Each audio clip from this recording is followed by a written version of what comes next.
Guys, আজকে তোমাদের আমি দেখাবো আমার পেয়ারে বিল্লুর জন্য আমি কিভাবে খাবার তৈরি করি। দেখো, এত সুন্দর খাবার তোমাদের আম্মু তোমাদের খেতে দেয় না।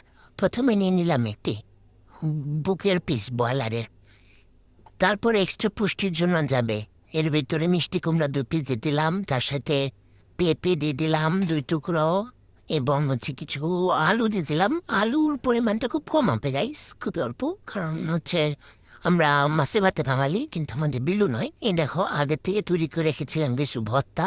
এই ভর্তা আমার বিলু অনেক পছন্দ করে খায়, আমি এভাবেই তৈরি করি ভর্তাটা। দেখো, তারপরে বলক উঠে গেল। হায় হায়, এর ভিতরে আমি একটু ডিমও দিয়েছিলাম, তোমার বিলুটা নিতে মনেই থাকলো না। যাই হোক, এই যে ডিমের খোসা দেখে প্রমাণ দিয়ে দিলাম আমি এর ভিতরে ডিম দিয়েছিলাম।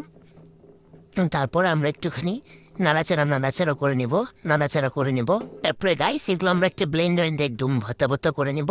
ব্লেন্ডার দিয়ে নিয়ে ও মা একটু গরম গাইস, তার মধ্যে দিয়ে দিলাম আলু যা করেছিলাম। এই দেখুন কি সুন্দর পেস্ট হয়ে গেল। তারপর দিয়ে দিলাম মিষ্টি কুমড়া, দিয়ে ভর্তা করে নেবো সবাই। তোর বানানো ভর্তা খাই দেখো বাচ্চাটি কিভাবে তার মুখ চাটতেছে। এত সুন্দর রান্না করতে পারে আমি কি বলবো।